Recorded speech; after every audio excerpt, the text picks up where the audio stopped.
You're listening to the Unlocking Africa podcast. If you're not confident you have the right network yourself, don't be shy to ask a specialist. It's a waste of time and money if you're not hiring the right people. If you want to have a successful startup or a running business, people is everything. Also, the newer generation, they're looking for an employer that adds something to the world. And that is very, very attractive for the younger generation. You'll have a local person on a local contract, but this person is actually an expat now. People shouldn't look at it as dirty sand, water, and mud, rather look at it as a business opportunity. Stay tuned as we bring you inspiring people who are unlocking Africa's economic potential. You're listening to the Unlocking Africa podcast with your host, Tessa Adamu. Welcome to the Unlocking Africa podcast, where we find great people who are doing great things to unlock Africa's economic potential.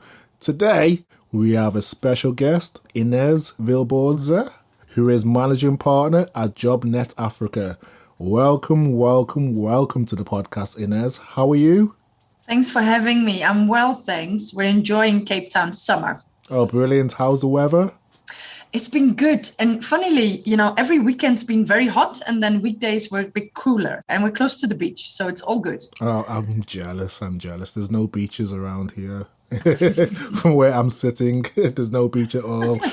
Even when it's hot. Yeah. Even when it's hot. So, I've purposely kept my intro short so that you can tell us a bit more about yourself. So please introduce yourself. Tell us a bit more about Inez. Yes. So thanks. Inez grew up in the Netherlands. So I grew up in the Netherlands where I studied logistics and transport. So very different from the business we are in now. Yes. That's also what I studied. But then I always felt like I wanted to live and move abroad. And what is a better way than living and working somewhere? Because that means you can actually stay somewhere for a little bit longer and get to know the culture and the country better. So looked for a job, found a job in Johannesburg in 2008, where I stayed for a year working and living there and really enjoying it. And then I thought, if there's any other country that I could work, then I could also explore that country, etc. So I started looking for another job and found a job in Malawi, where I worked and lived in Lilongwe for 2 years. Then moved back to the Netherlands and set up JobNet Africa because I felt like there was a need or a gap in the market there. And also I was looking for a location independent life myself. So I needed to set up a digital company. And back then, by now everybody's online and on Zoom, but back then, 10 years ago, it was quite different. So that's what we did. So it's safe to say that you enjoy Africa. What was it about Africa that drew you into the continent and made you stay, make it home? I think it was such an adventure, and if you're a little bit open-minded, there's so much to learn and to see. Although I must admit that if I would have, my first job would have been in Buenos Aires, maybe I would now be running JobNet South America. But it's nice to explore anyway. Fantastic. So as you said, you run JobNet Africa, you're the managing partner, and JobNet Africa is a one-stop shop for international employees looking for executive recruitment and headhunting services for Africa. So how did you go through the process of understanding or realizing there was a market for this type of service in Africa? Yeah. So mind you, again, this was like 10 years ago. So yes. I think things have come a long way already. But mainly whilst I was in Malawi, working and living there was international companies setting up. And we got the question quite often where people asked us, how did you find this job in Malawi? So people would contact us because they were also interested in moving or living and working in another country. And on the other hand, the companies were also asking us, how did the company that we worked for find us? So 1 and 1 was 2. So we figured that there was not a lot of recruiters on that topic yet, where international companies in Africa were looking for particular skills or management level. That's where the idea started. Fantastic. So you gave us a nice history of how the company started. So if we can go into a bit more detail in terms of JobNet Africa, I'm going to be quite blunt here. Why do companies or why do employers pay for what you do? What is your value proposition? Yes. I think in general, in recruitment, businesses are looking for networks that they might not have to be able to tap into that. So because we've been working in and around Africa for 10 years now, we have a really good network. We know where to find people that these companies are looking for. Yes. So it's a specific network that we could offer. And basically that network could save the company time because it will take them so much longer to find these people, these particular people. And mind you, the roles that we often recruit are quite critical, either skills wise or management level wise. So it's an important recruitment process. So that is it. So it's a network that we have, and it helps the company save time and eventually also gain profit. So it will help them get to their business goals by hiring the right people. What you've been doing for 10 years. The company started, was it 2011? Correct. So you've probably seen a lot of changes in terms of trends, economically, politically, socially. So just from your perspective, what significant changes have you seen in African recruitment during the 10 years that you've been operating? I think there's two main things that I can think of. And the first one is where the money went, because as most businesses do, you kind of follow the market or the money. And Yes. We've seen that in the past, the main investments from overseas, I would guess, were done into microfinance. That was like when I started 10 years ago, microfinance was the big thing. So that is where people got hired, etc. And then it kind of shifted to social enterprises, which has been, we've recruited a lot for social enterprises over the last years. And it now seems to shift more towards for-profit type of things, although a social enterprise is for-profit also, but more towards tech and energy type of investments. So that is what we've seen over those years. And then the second thing I would say is a big one as well, is localization. So where before we would almost only get inquiries to recruit expats, now much more we get requirements for the same jobs to find a local or a regional candidate. Fantastic. So you've touched upon there in terms of the changing industries that you've seen prioritized and in terms of localization of recruitment. One significant change that we have seen that we can't ignore is obviously the pandemic and COVID, which has had a significant impact on all our lives. One of the most significant impacts is probably around the way that we work, the way that we view work culture. How has the pandemic affected the recruitment process for companies in Africa? Has it changed what you do significantly or not so much? I think recruitment is recruitment. So it's basically finding the person that matches the inquiries best. But the inquiries have changed from, like I said, more towards local anyway. But during the pandemic, that was obviously a big jump because people now couldn't travel. So even if you would be looking for an expat, there was just no chance. So also those type of roles then all of a sudden became local. So we did a lot of local recruitment during the pandemic. And then the next thing what happened is that it got from local to remote, where people, could work from remote locally, but again, then also internationally. So it kind of shifted back again to a more remote setup. And the difficulty around that for a recruiter is dealing with the algorithms that LinkedIn, for instance, or Google offers, because you would always look for someone that's in a certain location. Yeah. Whereas we are often looking for somebody to work for a certain location, but not necessarily be in that location. So that I think is also a different way for us to recruit, as where somebody would be recruiting in Nairobi for Nairobi, as an example. Fantastic. You've touched upon the changes in, say, the recruitment process with people working remotely and localization of recruitment. With that, have you seen more or less recruitment activity during the pandemic? Has there been a shift in the number of jobs available, the way job specs are positioned? Have candidates changed their requirements? What kind of other changes have you seen?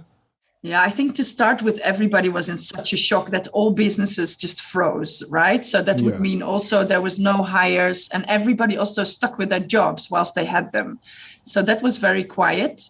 Now we see the opposite, actually. I think people are throwing off the COVID blanket, which was quite heavy, and are all, out and about. People are hiring, they're investing again, which is fabulous. I mean, that's a much nicer vibe. So that's what we've seen. Are you seeing already established existing businesses? Are you seeing a lot more new companies that are setting up, looking to recruit? What level of companies are you engaging with or seeing the most activity in the recruitment market at the moment in Africa? Yeah, we see a lot of startups. Also, actually, a lot of, because I'm talking about international businesses mostly, but there's so many local startups as well. Specifically in Nigeria, I see so many.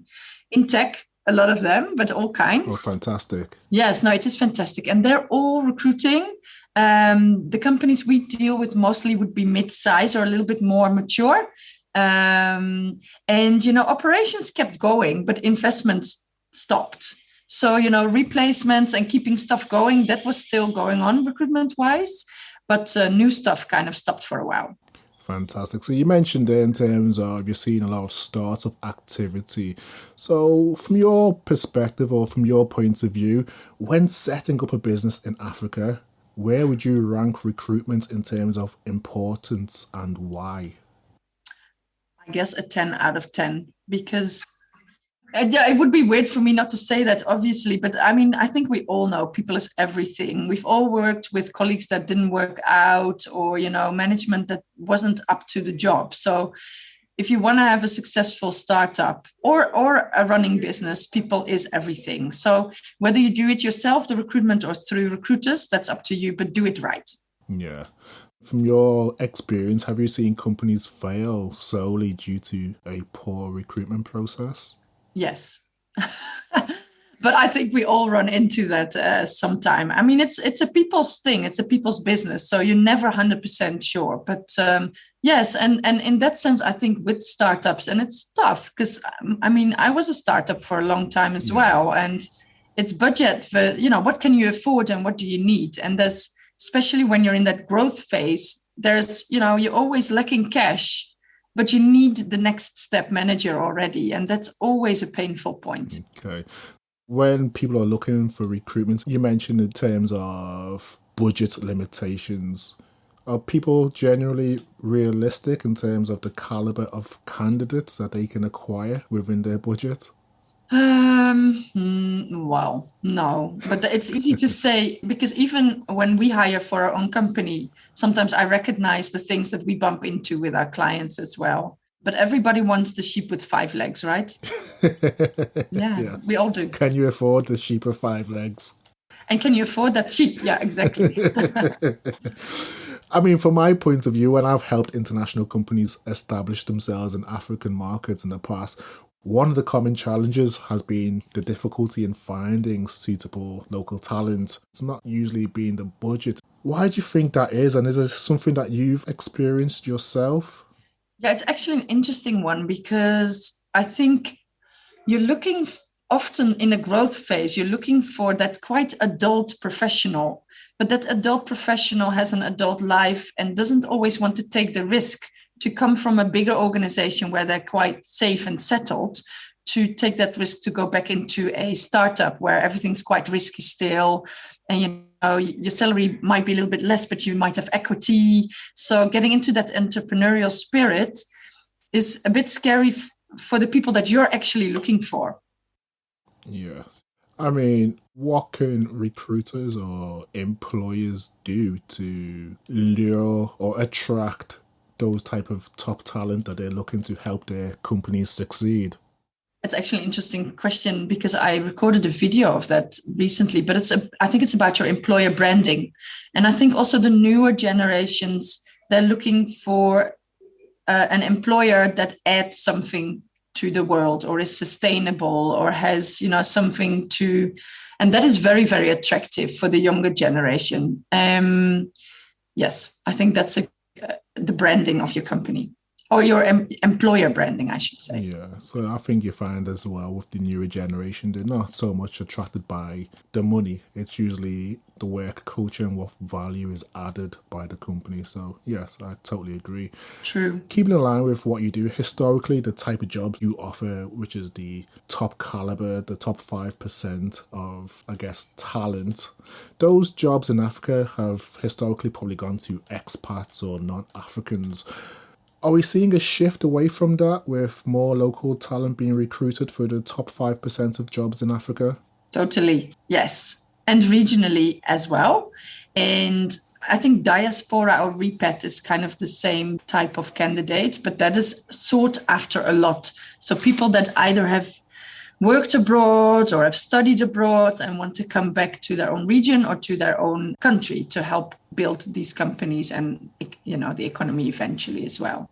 Do you have much difficulty securing that type of talent who are, as you said, diaspora? Are they hidden? How do you find them?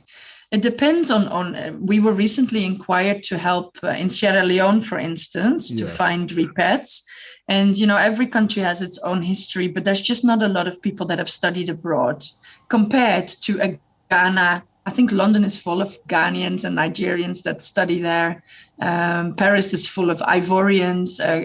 Montreal, I think in Canada also, or Quebec, has a lot of people studying there. So some countries are a little bit, have more choice, I would say. But also the issue can be that you think you'll have a local person on a local contract, but this person is actually an expat now. So yes, he has a passport, but will not come for anything less than like expat or international conditions. Okay. In that instance, as you're saying, the smaller market, it's probably a lot more difficult to recruit internationally. Local talent maybe haven't had the exposure to international opportunities. With saying that, are there any specific countries that you would say have put in place policies to ensure that local talent is being recruited? And how is that working out? Yes, I think sometimes it's company driven. Mainly the bigger organizations, I think, also are very much involved in localizing, and they also have the capacity to train people up. Yes. And that is also nice in the countries where people might not have been able to obtain that exposure. At least they are now being trained up within those companies. So sometimes it's company driven and sometimes it's government driven, where they make it very, very hard for expats to obtain a visa, for instance. Yeah, so it could be both. It's double-edged. So you said obviously it's company-driven or it could be government-led. So, leading on from that, what are some of the nuances in the recruitment process that you probably encounter in Africa that you wouldn't encounter in other markets globally? Recruitment is recruitment, I guess. The process is headhunting, interviewing, selecting, proposing, etc. But I think the difference is mainly in the availability of certain skills or certain high-level experience. And again, it differs a lot per country. But that would be the difference, I guess, from recruitment in other areas. The reason I ask is because when doing business in Africa and internationally, people tend to reiterate the importance of understanding, I guess, cultural nuances to successfully do business in a specific market. So do you believe that culture plays a part in the recruitment process in Africa, and how? Yes, definitely. So most of the inquiries that we get, one of the must-haves is either Africa experience or developing country experience. And it really helps the person hit the ground running a little bit easier if like a foreign candidate coming on that role, obviously, because cultures can be very different. And my partner, who's actually Dutch, used to work in Belgium, and he says it couldn't be more different, and we're just like 30 kilometers apart. So culture is always a topic when you cross borders, but also tribalism or tribes, can obviously have different nuances to it. And if you come in from abroad, it's quite difficult to understand. So it's a risk, especially when you hire high-level people that, it's a high cost involved also to onboard. It's very important to know that this person is open to and able to handle these cultural differences. And I don't know if you're familiar with the Hofstede theory. And I think somehow they state that a multicultural team either functions really, really well because it adds up if it's managed right, yes. but it can also really break down a company or a department. So it needs to be managed well. No, I totally agree. You mentioned in terms of some employers state that they would like Africa experience for people that they're recruiting. So what does Africa experience prepare you for? Oh, that's a good question. I think it prepares you for some physical stuff where you might, not have power for a while. It also obviously depends whether you're based in Johannesburg or in rural Burkina Faso. Yes. So for instance, we've had people in Burkina Faso that just got skin problems with their skin because of the humidity and the heat there. So, there's physical stuff people should prepare for, maybe a poor internet or electricity or whatnot, because we do recruit a lot in the agro space. So quite a bit of farming and rural stuff as well. So that's something to take into account. That can be a bit of a shocker. But I think also, managing a different culture. If you've never worked abroad or have dealt with multicultural teams, and all of a sudden you're becoming a manager of a multicultural team. Yeah, I guess you have to prepare yourself for different scenarios. So say, for instance, someone who is interested in working in Africa and they're not based in Africa, how would you tell them to prepare themselves, getting ready or positioning themselves for an opportunity in African market? Yes. Well, the bigger companies have programs for this, and the whole family goes on the program even sometimes. Some companies don't. And that is also why they often ask for Africa experience. But I usually advise them to take a holiday before they accept the offer and go there and be there, and not go maybe on a holiday, but be in the city if you're going to live there for a while, and go around and see if traffic lights work or how things work, or because and to be honest, most of the employers fly the candidates in before they sign. So they have them for a week with them, so people get a good idea of what they're getting themselves into. But I think if we would have an African candidate starting working in Europe, it would be the same thing. Yes. I would also advise them to go there just to see what they're getting themselves into. Yeah, it's a wise idea to just dip your toe in and at least understand what you're getting involved or committing to. Yeah. So I guess the experience working in a large market, say Nigeria or Kenya or South Africa, is probably a lot different to working in a smaller African market, which then I guess presents different challenges for you as well when hiring. So can you describe some of the hiring challenges, say, you'd face in a larger market such as Nigeria that you wouldn't face in a smaller market? Yeah, you're dealing with volumes, I think, especially if you go the advertisement route. And often it's obligatory to advertise and etc. before you can look at, in this case, international candidates. But a lot of, Nigeria really typically has a lot of local roles because there's a lot of localization actually happening already.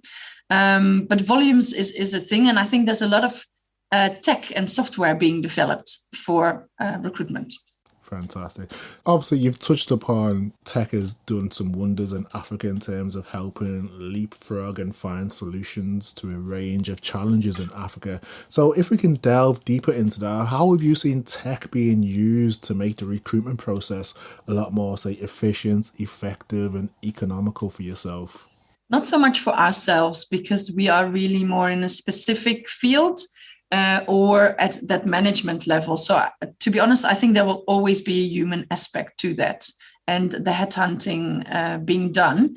But if you think of the more general recruitment in country, there's some really great selection tools, even where people have to upload videos and, there's a whole screening. You have to do quite a lot already to apply for a role.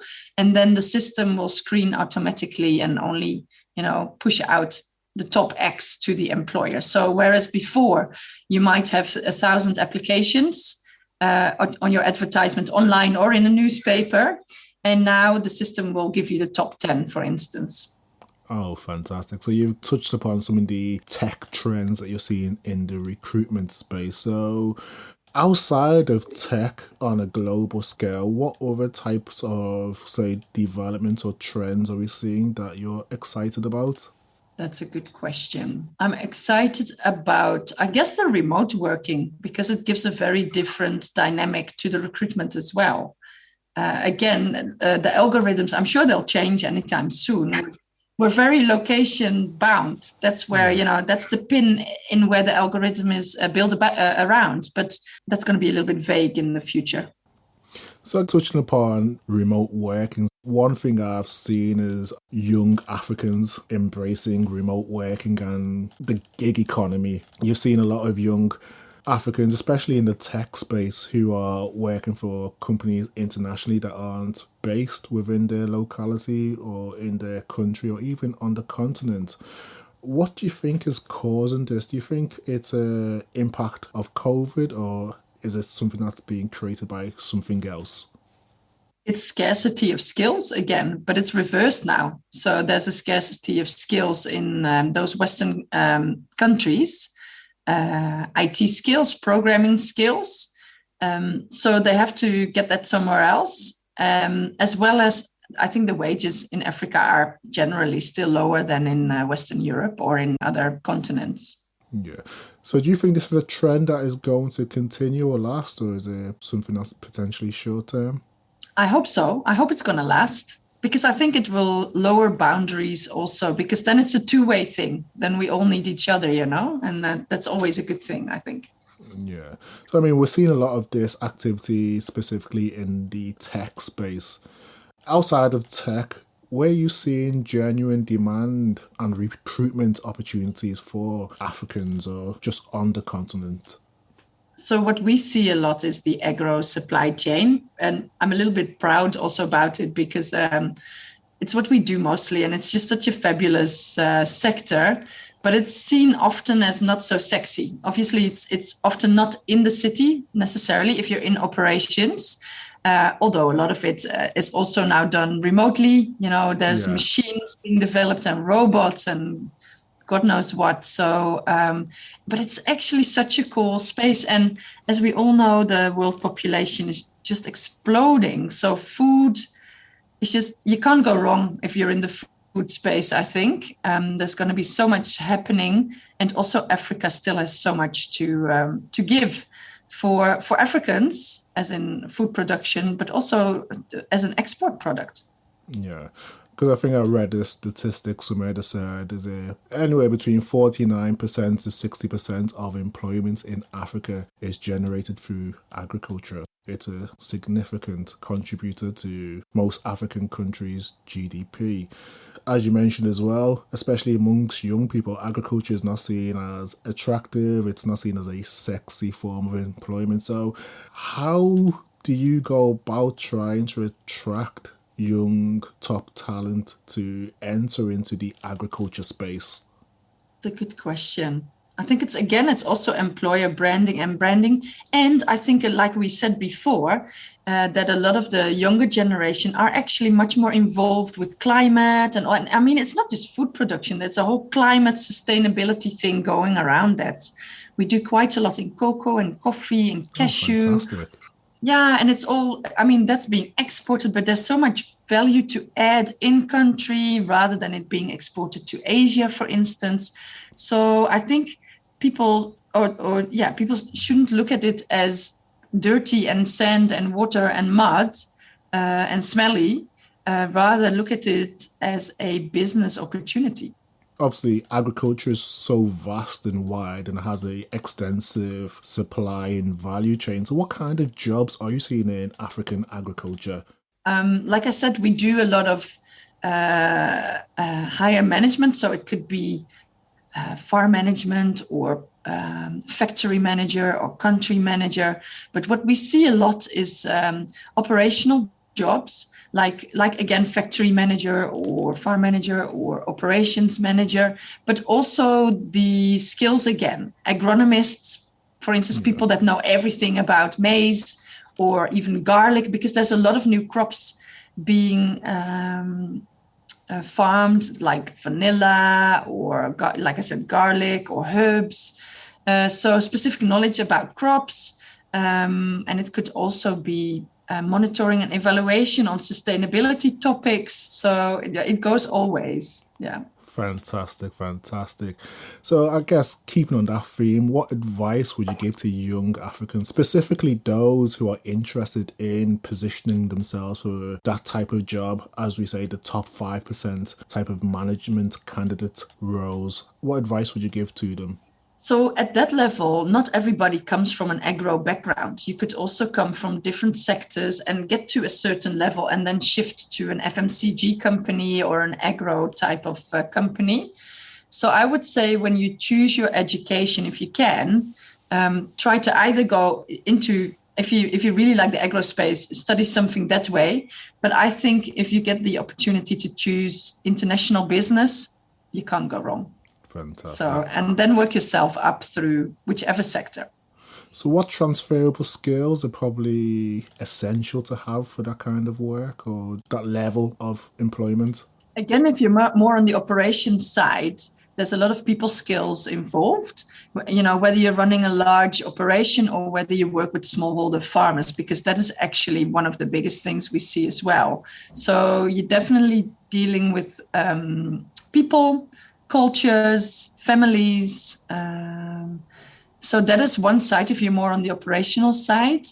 And on the other side, I think business skills. I mean, agriculture is like any other business. Yes. Yeah. So if we look at it from a different perspective, say from the perspective of an employer, what recruitment tips would you give to a international and indigenous company in Africa who are looking to recruit top talent?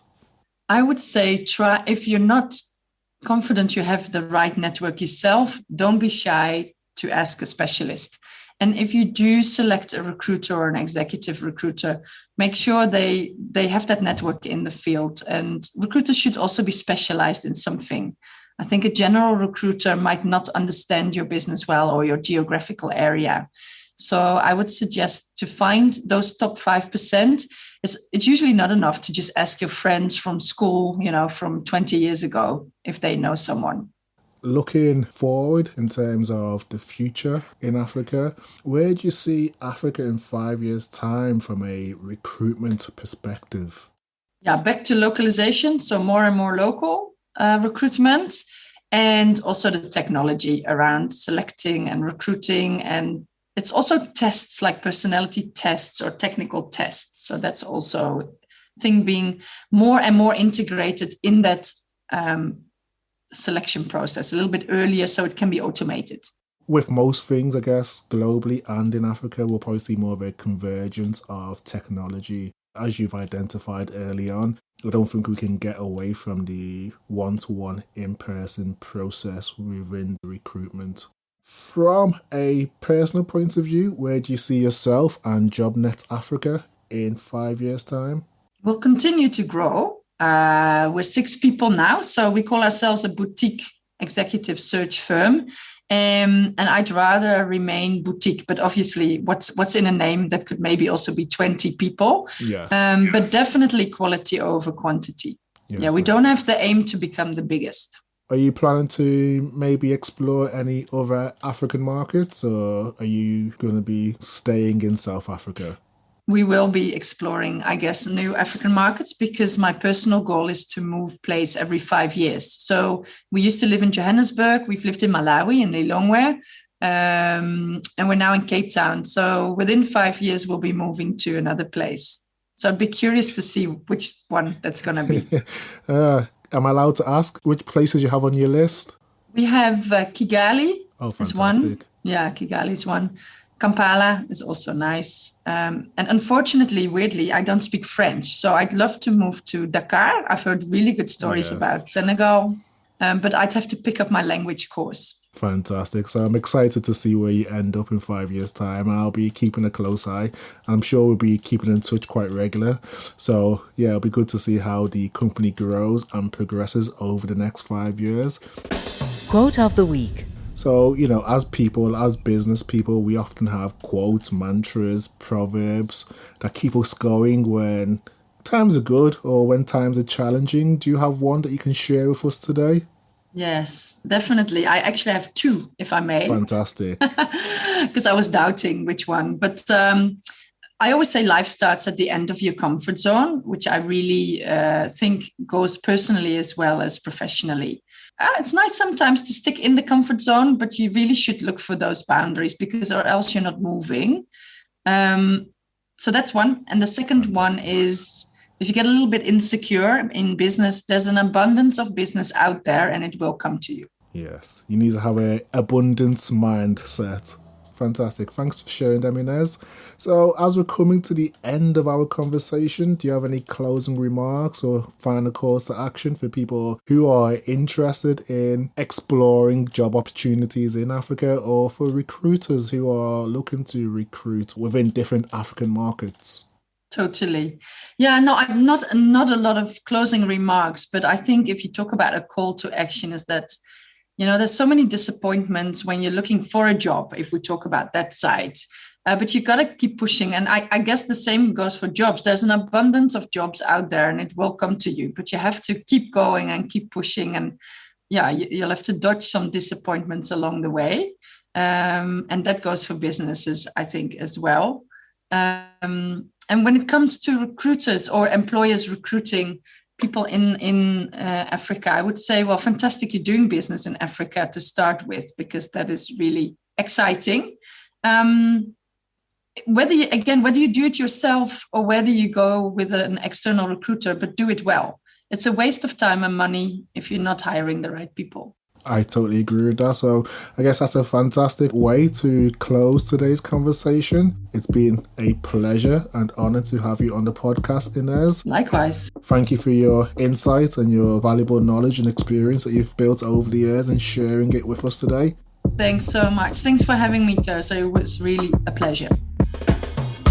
Thank you to everyone who has listened and stayed tuned to the podcast. If you've enjoyed this episode, please subscribe, share, or tell a friend about it. You can also rate, review us in Apple Podcasts or wherever you download your podcast. Thank you and see you next week for the Unlocking Africa podcast.